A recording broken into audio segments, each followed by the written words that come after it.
Je suis arrivée 10 minutes en avance. C'était l'anniversaire de ma nièce, la fille de mon frère. J'avais bloqué ma journée, commandé un cadeau avec soin, pris la peine de me faire belle. J'arrive donc au restaurant, persuadée que tout le monde m'attend. Mais quand j'ouvre la porte, un silence étrange me glace. Les tables sont déjà débarrassées. Les enfants jouent dans un coin, les adultes terminent leur café. Mon frère se lève, visiblement surpris de me voir. Ah, bah t'es là? T'as raté le gâteau. Je reste figée. Je regarde l'horloge, j'ai 10 minutes d'avance. Comment c'est déjà fini? On a commencé un peu plus tôt, ajoute-t-il d'un ton léger. Les petits étaient impatients. Je force un sourire. J'essaie de ne pas faire d'histoire. Peut-être que je dramatise. Peut-être que... Mais mon père, assis au bout de la table, me tend l'addition du repas. Il affiche un sourire goguenard et balance. Et comme toujours, l'addition est pour toi, Madame Paiement. Et là, toute la table explose de rire. Même les enfants rient, sans comprendre. Même ma mère ricane, comme si c'était un jeu vieux de 20 ans. Je reste plantée là, l'addition en main, figée, incapable de parler. Madame Paiement.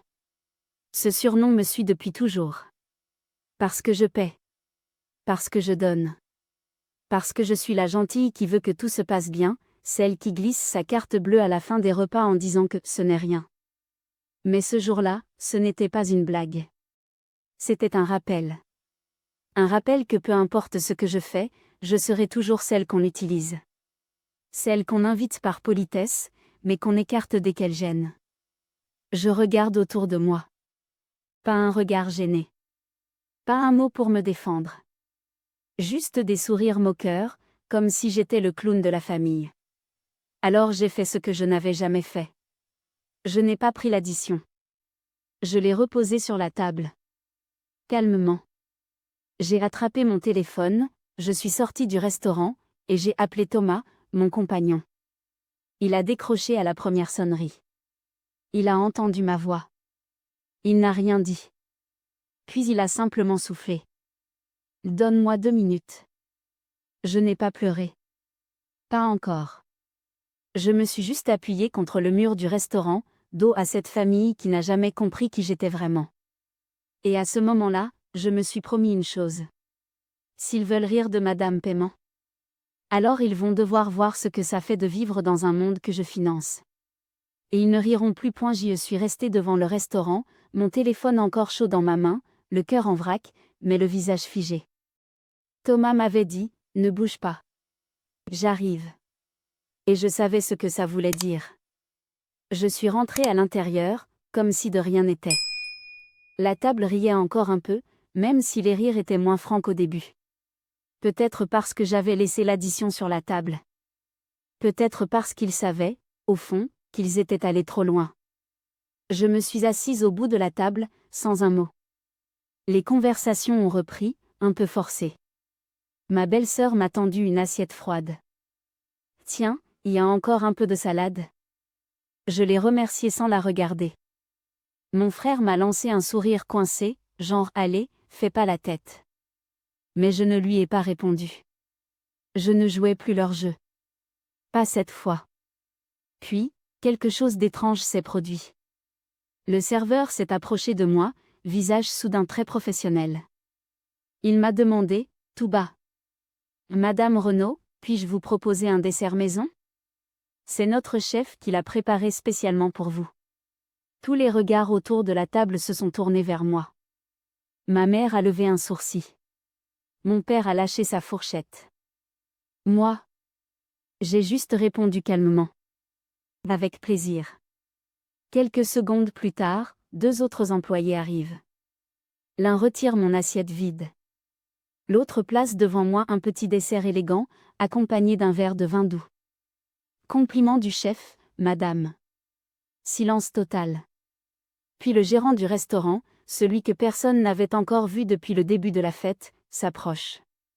Il vient directement vers moi, se penche légèrement, et me dit: Merci encore pour votre confiance et votre soutien à notre groupe. C'est toujours un honneur de vous accueillir, Madame Renaud. À ce moment précis, j'ai senti que tout avait basculé. Mon frère a écarquillé les yeux. Ma belle-sœur a froncé les sourcils. Mon père a blêmi. Pardon. Votre soutien?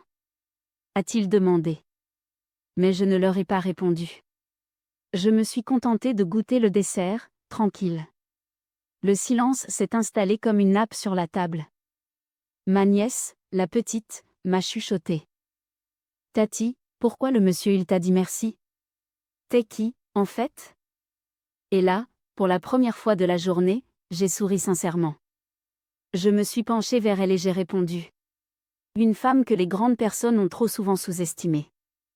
Je savais que Thomas était derrière tout ça. Qu'il avait passé un coup de fil, rappelé au responsable de l'établissement qui j'étais vraiment. Pas leur Madame Paiement.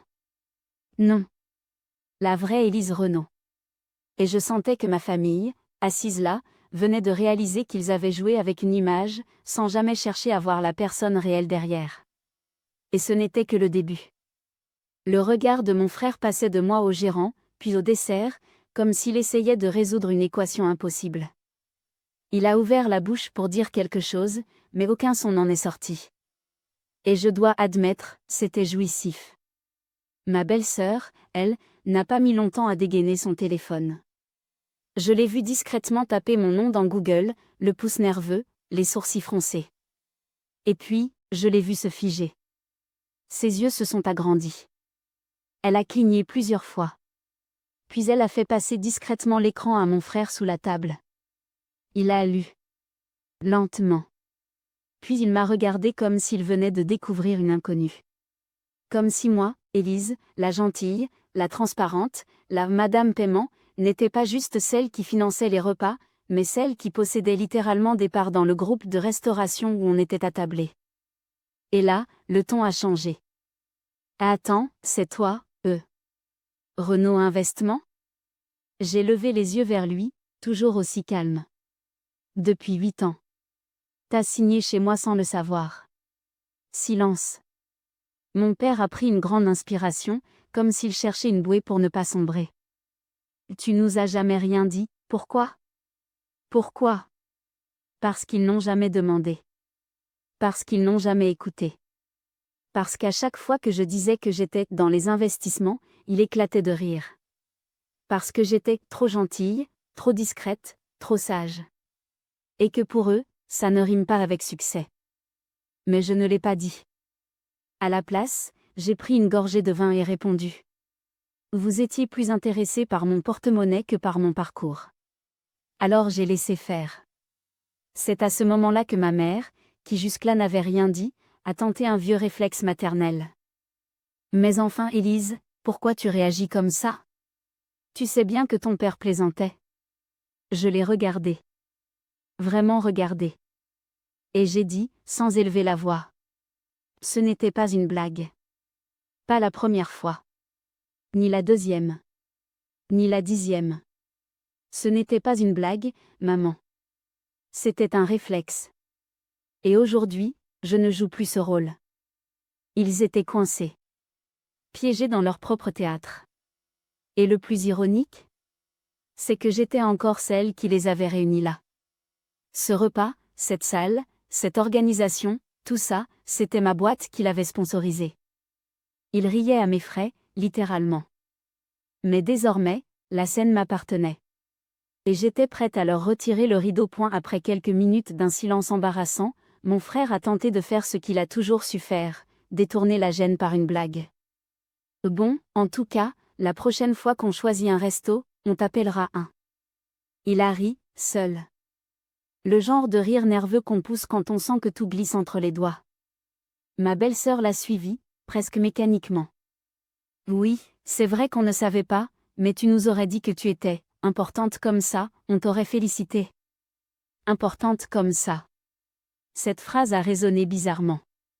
Parce qu'en réalité, je n'étais pas devenue importante d'un coup. Je l'avais toujours été. Simplement, pour eux, ça ne comptait que quand c'était affiché sur Internet ou prononcé à voix haute dans un restaurant chic. J'ai répondu sans sourire. Je ne voulais pas vos félicitations. Je voulais juste un peu de respect. Et ça, je ne l'avais jamais eu. Mon père a remué un peu sur sa chaise, puis a dit quelque chose d'encore plus absurde. Tu nous fais presque passer pour des ingrats, alors que c'est quand même toi qui es toujours là à tout vouloir contrôler. J'ai baissé les yeux. Et j'ai pensé à toutes ces fois où j'avais payé sans qu'on me le demande. Où j'avais devancé les besoins. Où j'avais organisé les anniversaires, réservé les salles, préparé les cadeaux. Pas par besoin de contrôle. Mais parce qu'ils ne faisaient rien. Et parce que, malgré tout, je voulais leur faire plaisir. Mais ce plaisir-là, ils ne l'avaient jamais compris. Ils l'avaient transformé en sarcasme, en ricanement, en surnom humiliant. Alors j'ai relevé la tête et j'ai dit, doucement. Vous vous êtes tellement habitués à recevoir de moi que vous avez oublié que je donnais par choix. Pas par devoir. Et là, au fond de la salle, ma grand-mère, restée discrète jusque-là, a levé la tête. Elle a posé ses couverts, s'est penchée vers moi, et a murmuré. Moi, j'ai toujours su que t'étais pas comme les autres. Tu ne parlais pas fort, mais t'avançais. Tu brillais dans le silence. J'ai senti mes yeux s'humidifier. C'était peut-être la première fois depuis des années que quelqu'un dans cette famille me disait quelque chose d'aussi juste. Et de sincère. Mais les autres, eux, n'avaient toujours pas compris. Leur gêne n'était pas née de la honte, mais de la surprise. Ils n'avaient pas honte de m'avoir humilié.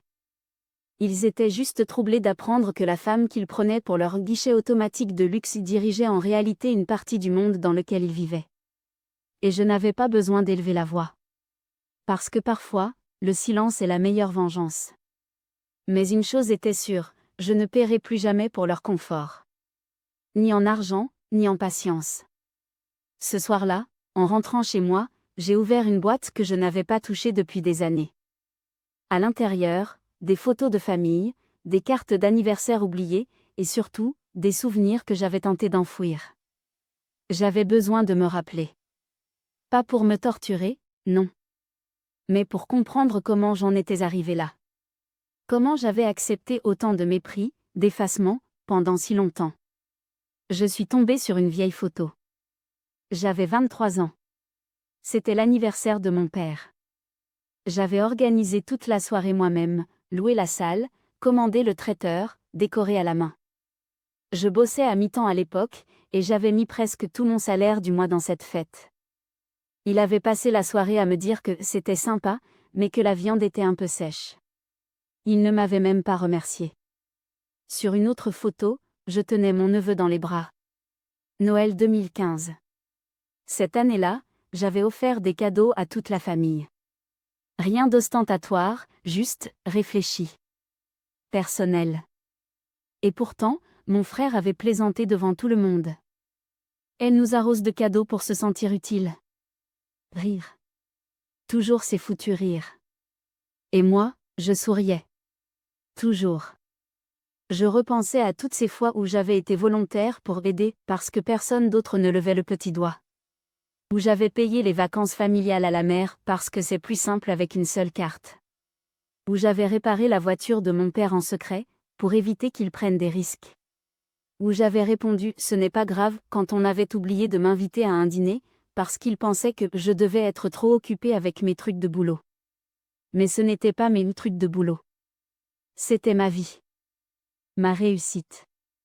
Mon ascension. Et eux, ils n'avaient jamais posé une seule vraie question. Jamais demandé comment j'allais, comment j'avais fait, si j'étais heureuse. Ce n'était jamais le sujet. Leur seul sujet, c'était ce que je pouvais leur apporter. Financer. Sauver. Et cette boîte, c'était un cimetière de gestes non reconnus. D'actes d'amour transformés en preuve d'orgueil. J'en ai versé une larme. Une seule. Et puis j'ai refermé la boîte. J'ai compris, ce soir-là, que leur rejet silencieux m'avait poussé à bâtir ma force dans l'ombre. Que leur manque d'amour m'avait obligé à m'aimer moi-même plus fort. Et que, d'une certaine manière, chaque humiliation avait été une brique sur laquelle j'avais construit mon empire. Je n'étais pas devenue puissante malgré eux. J'étais devenue puissante à cause d'eux. Et maintenant, il allait falloir qu'ils apprennent à vivre avec cette réalité. Parce que l'ancienne Élise, celle qu'on pouvait ridiculiser sans conséquence, Elle avait disparu. Définitivement point. Quelques semaines plus tard, un appel inattendu. Numéro masqué. J'hésite. Je décroche. C'était ma sœur, Marion. La voix hésitante, presque douce, trop douce pour être sincère. Coucou Élise. Je voulais te demander un petit service. Un service. Évidemment. Elle m'explique que leur voiture est tombée en panne, que son mari est en déplacement, et que le petit doit aller à un stage important. Tu pourrais emmener ? C'est juste à 40 minutes de chez toi. Je respire un grand coup. Avant, j'aurais dit oui. Sans réfléchir. Parce que c'est ce qu'on attendait de moi. Parce que c'était plus simple que de dire non. Mais aujourd'hui, non. Je ne suis plus disponible à la demande. Alors je réponds, calmement. Désolé, je ne suis pas libre. Silence. Puis une voix pincée. Nah. Ok. Pas grave, on trouvera une solution. Mais je sens dans son ton que non, ce n'était pas censé arriver. Que le rôle d'Élise, la gentille, la toujours disponible, la roue de secours, venait de se fissurer. Et ce n'était que le début. 2 jours plus tard, une autre surprise. Mon père. Chez moi. Dans le hall de mon immeuble. Il m'attendait. Tu travailles trop. On ne te voit plus. Tu fais toujours tout toute seule, c'est pas sain, tu sais ? Je reste figée. Je le regarde. Et je lui réponds, sans élever la voix. Vous ne m'avez jamais vraiment vu. Ce que je fais, ce que je suis devenue, vous n'avez jamais posé la question. Alors pourquoi maintenant ? Il ouvre la bouche. Mais rien ne sort. Parce qu'il le sait. Il sait que j'ai raison. Et que c'est trop tard. Le plus ironique ? C'est qu'il commence à se rendre compte que leur ancienne cousine de service, leur fille qui paie tout, est devenue quelqu'un et pas seulement dans le sens financier. Ils m'avaient toujours vu comme une extension de leur confort. Une figure de l'ombre. Une présence rassurante et silencieuse. Mais depuis que je me suis mise à poser des limites, à dire non, à choisir moi, tout s'effondre dans leur dynamique. Ils ne savent plus comment interagir avec moi. Et le plus fascinant dans tout ça, c'est que leur panique me nourrit. Pas par vengeance. Mais parce que, pour la première fois, je vois leur masque tomber. Ils ne rient plus. Ils ne minimisent plus. Ils demandent. Ils quémandent. Ils flanchent. Et moi, je reste droite. Ancrée. Inébranlable. Ce jour-là, j'ai compris que dire non n'était pas cruel. C'était juste. Et que leur inconfort était la preuve que je faisais enfin ce qu'il fallait. Le véritable déclic s'est produit un samedi matin. J'étais dans mon café habituel, tranquille, savourant le silence, quand mon téléphone a vibré. Encore un message de Marion. Cette fois, pas de faux semblants. On a vu que t'as refait ta cuisine. Jolie. Dommage que t'en profites toute seule. Cette phrase. Courte. Dégoulinante de jalousie mal déguisée. Et surtout, une tentative évidente de me faire culpabiliser. Avant, j'aurais paniqué. Je me serais justifiée. J'aurais écrit un long pavé pour expliquer que non, ce n'était pas si luxueux, que j'avais eu une promo, que je ne voulais pas faire de jaloux. Mais cette fois, j'ai juste posé le téléphone. Et j'ai souri. Parce que je voyais clair. Ils n'étaient pas fâchés contre moi. Ils étaient frustrés que je ne sois plus à leur disposition. Que je ne vive plus dans l'ombre de leurs besoins. Le même jour, un événement anodin a tout confirmé. Je suis allée faire des courses dans un magasin un peu chic. Là-bas, je suis tombée nez à nez avec ma tante Claudine. Celle qui m'avait toujours prise de haut, comme si mon existence n'était qu'un brouillon raté de leur réussite familiale. Elle m'a vue. Elle a vu mon tailleur. Mes sacs. Mon assurance. Elle a hésité, puis elle est venue. Oh Élise, tu as l'air changée. J'ai répondu calmement, sans arrogance. Je vais très bien. Et toi, tu trouves ce que tu veux ici ? Et pour la première fois, elle a bégayé. Littéralement. Elle ne savait pas comment se repositionner face à moi. Parce que quand on vous a toujours vu comme la gentille pauvre, la cousine qu'on invite par pitié mais qu'on laisse à la table des enfants, le jour où vous rayonnez sans demander la permission, c'est toute leur hiérarchie interne qui explose. Et ce n'était pas fini. Le soir même, un message de mon oncle. Ta tante m'a dit que tu avais l'air très bien dans ta vie. Tu passes à la maison bientôt? Je n'ai même pas répondu. Car je le sentais maintenant, ce n'était plus moi qui étais en demande. C'était eux.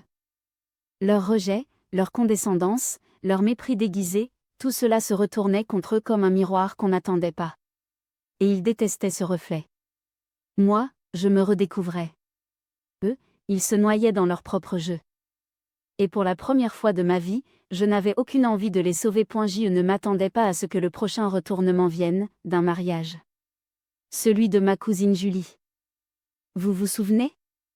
Celle qui m'avait dit un jour, toi t'es gentille, mais t'auras jamais la vie qu'on a. Eh bien, figurez-vous qu'elle se mariait en grande pompe. Château loué, traiteur hors de prix, dress code imposé, tout le monde devait porter du beige. Oui, du beige.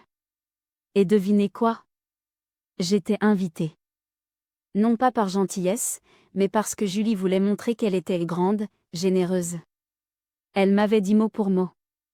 Ça me ferait plaisir que tu viennes, même si tu n'as pas forcément les moyens de t'habiller comme tout le monde, bien sûr. Je suis sûre que tu trouveras quelque chose de simple et élégant. Simple et élégant? J'ai décidé de faire exactement le contraire. Le jour J, je suis arrivée en retard. Volontairement. Juste assez pour que tout le monde se retourne à mon entrée. Et quand je suis entrée dans la salle, un silence. Instantané. J'étais en rouge. Rouge profond. Longue robe de soie, dos nu discret, talons aiguilles, cheveux lâchés. Rien de vulgaire. Juste rayonnante. Inattendue. Puissante. Et Julie? Elle m'a vue. Elle a forcé un sourire. Mais ses yeux parlaient pour elle, elle regrettait de m'avoir invitée. Pendant le dîner, les regards fusaient. On me posait des questions sur mon travail, sur mes voyages, sur mon appartement. Des choses que personne ne me demandait avant. Des choses que j'aurais été gênée d'évoquer autrefois. Mais maintenant? Je répondais calmement, honnêtement. Je n'avais plus besoin de me cacher. Et alors que tout le monde dansait, devinez qui est venu me parler? Ma mère. Oui, elle était là. Elle n'avait pas changé d'un millimètre. Toujours froide. Toujours critique. Mais cette fois, elle cherchait quelque chose. Une faille. Une brèche. Une excuse pour me diminuer. Elle m'a dit. Tu joues à quoi, habillée comme ça? Tu crois impressionner qui? Je n'ai pas souri. Je l'ai regardé droit dans les yeux. Je n'ai plus besoin d'impressionner personne. Surtout pas ceux qui n'ont jamais cru en moi. Elle a levé les yeux au ciel, comme toujours. Mais elle ne m'a pas répondu. Parce qu'elle avait compris. La petite Élise docile n'était plus là. Et c'est ce soir-là, au milieu de cette famille pleine de faux-semblants, que j'ai pris une décision radicale. Je ne reviendrai plus jamais à leur table par politesse. Je n'irai plus à leur dîner où l'on me sert du mépris en apéritif. Je n'irai plus dans leur maison pleine de reproches déguisés en sourires. À partir de maintenant, si je reviens, ce sera uniquement en invité d'honneur. Ou pas du tout. Le lendemain du mariage, une vidéo a commencé à circuler dans la famille. Pas une vidéo officielle du photographe. Non. Une vidéo filmée par un téléphone. On y voyait Julie, en robe de mariée, dans les coulisses, en train de hurler sur l'organisatrice. Elle lui crachait au visage que ce mariage est un cauchemar, que même Élise a réussi à lui voler la vedette. Oui. Moi.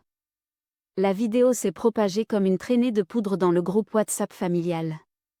Des tantes, des cousins, même des oncles qui ne parlent jamais, tout le monde commentait. Et surtout, tout le monde se demandait. Depuis quand Élise est devenue celle qu'on regarde? C'est là que le basculement a commencé. Une cousine éloignée m'a appelée. Elle, qu'on ne voyait qu'aux enterrements, m'a dit. Je sais que ça ne compte peut-être pas, mais j'ai toujours admiré ton calme, même quand on te traitait comme une erreur. Puis ce fut au tour d'un ancien camarade du lycée. Il m'a envoyé un message après avoir vu les photos du mariage. Il m'a dit: je t'ai à peine reconnue. Pas parce que tu es belle, tu l'as toujours été, mais parce que tu as l'air libre. Et c'est vrai. Pour la première fois, j'étais libre du poids de leur regard. Libre de devoir prouver que j'étais assez bien. Libre d'attendre leur validation. Mais cette liberté, je l'ai payée. Car avec elle, sont venues les attaques. Julie a posté un message passif-agressif sur Instagram. Certaines personnes ne supportent pas qu'on brille un jour qui n'est pas le leur. Ma mère, quant à elle, m'a appelé, chose rare, pour me dire: tu devrais t'excuser. Tu sais que tu as blessé ta cousine. Je n'ai rien répondu. À la place, j'ai posté une photo. Une seule. Moi, seule sur le balcon du château, avec cette légende. On ne brille jamais trop. On brille juste au bon moment. Et là, les commentaires ont explosé. Des inconnus. Des anciennes camarades de classe. Même des gens de la famille que je n'avais pas vus depuis des années. C'est à ce moment précis que j'ai compris. Je n'étais plus une honte. J'étais devenue leur miroir. Et ce qu'ils voyaient, leur faisait peur. Et moi? J'étais enfin prête à écrire la suite. Une suite sans eux, ou plutôt, sans leur chaîne. Mais ce que je ne savais pas encore, c'est que la vengeance n'était pas terminée.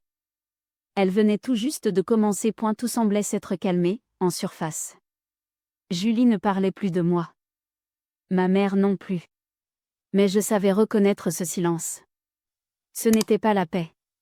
C'était la tempête qui se prépare. Alors j'ai pris de l'avance. Un événement caritatif avait lieu dans 3 semaines. Pas n'importe lequel, la grande soirée annuelle des entrepreneurs locaux. Un rendez-vous mondain, avec la presse, les flashs, les contrats discrets échangés sous les sourires, les coupes de champagne et les robes longues. Et cette année, j'étais sur la liste des invités d'honneur. Oui. Moi. L'ancienne oubliée. L'ancienne trop discrète. L'ancienne qu'on poussait hors des photos de famille. Mais le plus savoureux? Julie ne le savait pas encore. Elle n'était pas invitée. Et pourtant, j'avais un plan. Car j'avais croisé par hasard Léna, une ancienne amie d'école de Julie, aujourd'hui organisatrice de l'événement. En discutant, j'ai subtilement glissé: tu sais, Julie adorerait venir. Elle rêve encore de ce genre de soirée mondaine. Léna a souri. Je m'en doute. Mais toi, tu mérites la lumière cette fois-ci. On pourrait lui envoyer une invitation, en ton nom? J'ai hésité. Puis j'ai répondu: non. Pas une invitation. Une assignation. Alors on a fait plus malin. Au lieu de lui envoyer une invitation officielle, j'ai laissé filtrer l'information dans le groupe familial. Une simple photo de ma robe, avec un détail très subtil, le logo de l'événement sur le cintre, et en arrière-plan, le carton d'invitation. Évidemment, Julie l'a vu. 2 heures plus tard, elle repostait une story où elle essayait des robes, taguant des créateurs de luxe. La jalousie, comme toujours, la menait par le bout du nez. Et pendant ce temps, moi, je préparais mon arrivée. J'ai engagé une maquilleuse, un styliste, et même un photographe professionnel pour m'accompagner dès la sortie de la voiture. Je ne voulais pas juste être vue. Je voulais que leur mémoire en soit marquée au fer rouge. Le soir de l'événement, en descendant du véhicule, j'ai entendu le cliquetis des flashs. Des murmures. C'est elle? Mais c'est incroyable. Elle rayonne. Et juste à l'entrée, Julie. Elle était bienvenue. En robe signée, évidemment. Mais elle n'était pas sur la liste. Elle a dû regarder, impuissante, pendant que moi, je franchissais le tapis rouge, pendant qu'on m'ouvrait les portes, pendant que je saluais les journalistes, comme une star qu'elle ne serait jamais. Ce soir-là, je n'ai pas volé la vedette. Je l'ai reprise. Parce qu'elle m'avait toujours appartenu. Et ce n'était que le début. Le lendemain de l'événement, les réseaux étaient en feu. Ma photo, dans cette robe noire éclipse, mon sourire rassuré, la main posée négligemment sur la hanche. Elle tournait partout. Les pages locales l'avaient reprise. Les commentaires fusaient. Qui est-elle? On dirait une actrice ou une héritière. Une vraie reine, cette femme. Julie, elle, n'a pas posté un mot. Pas un like. Pas un commentaire. Rien. Elle n'existait plus. Pas dans cette sphère-là. Mais ce n'était pas assez. Un message a atterri sur mon téléphone. C'était ma mère. Je suis tombée sur tes photos. Tu étais magnifique. Tu fais quoi maintenant exactement? On pourrait se voir, non? Elle voulait renouer. Maintenant qu'elle voyait que j'étais quelqu'un. Pas quand je pleurais. Pas quand j'étais invisible. Non, maintenant qu'elle pouvait peut-être tirer quelque chose de moi. J'ai laissé son message en vue. Aucun mot. Juste le silence. Exactement celui qu'elle m'avait imposé pendant des années. Et puis, une semaine plus tard, Julie m'a appelé. Je n'ai pas répondu. Elle a insisté. Elle m'a même laissé un vocal. Et écoute. Je pense qu'on devrait parler. Je sais que les choses ont été un peu tendues. Mais bon, on est de la même famille, non? Tu pourrais peut-être m'aider à rencontrer certaines personnes, à ton gala? Tu sais, j'ai toujours rêvé de ce genre d'événement. Je l'ai écouté jusqu'au bout. Puis j'ai cliqué sur « Supprimer ». Parce que l'ironie, c'est que Julie n'avait jamais voulu parler. Elle voulait seulement profiter. Encore. Comme toujours. Mais j'avais changé de rôle. Ce n'était plus à moi de courir après l'amour des autres. C'était aux autres de courir après mon respect. Ce jour-là, j'ai décidé de tout réécrire. J'ai accepté une proposition d'interview d'un magazine local, dans laquelle j'ai raconté mon parcours. Pas pour les exposer, mais pour inspirer.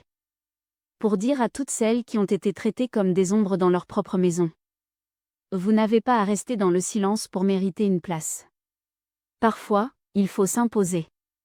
Parfois, il faut partir pour mieux revenir.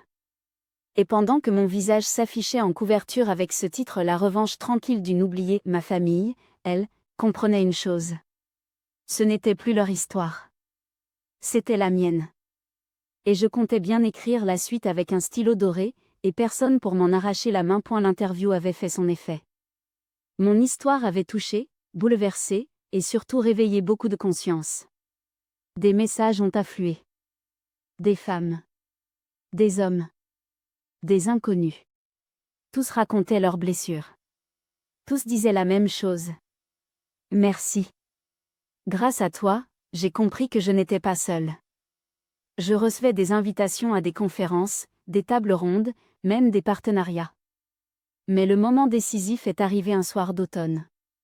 Je suis montée sur scène, devant plus de 500 personnes. Un gala de bienfaisance, organisé, dans la même ville où tout avait commencé. Ironie du sort? Pas du tout. Choix délibéré. J'ai pris le micro. J'ai raconté. Sans détour. Sans filtre. J'ai parlé de cette petite fille qui écoutait derrière la porte, priant qu'on l'invite à table. De cette adolescente qui faisait semblant d'être occupée à lire pendant les repas de famille. De cette femme que personne n'avait jamais vraiment vue. Et quand je suis descendue de scène, une femme m'attendait dans l'ombre. Julie. Oui.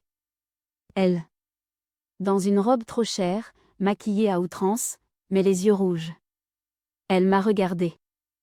Elle n'a rien dit d'abord. Puis, d'une voix cassée, elle a murmuré. Tu avais raison. J'ai été cruelle. J'ai voulu briller, mais j'ai fini seule. J'ai attendu. J'ai respiré. J'aurais pu lui répondre 1000 choses. Mais j'ai simplement dit. Je ne suis plus en colère, Julie. Mais je suis ailleurs. Et je suis partie. Pas pour fuir. Mais parce que, pour la première fois, je n'avais plus besoin de prouver quoi que ce soit. Aujourd'hui, je vis à mon rythme. Entourée de gens qui m'aiment pour qui je suis, pas pour ce que je leur apporte. Je retourne parfois dans cette maison de mon enfance. Elle a été vendue. Rénovée. Méconnaissable. Comme moi. Et tu sais quoi? Je ne veux plus redevenir celle qu'ils ont mise de côté. Parce qu'au fond, elle n'a jamais vraiment disparu. Elle attendait juste que je lui donne la parole. Et maintenant qu'elle l'a, elle ne la rendra plus. Jamais.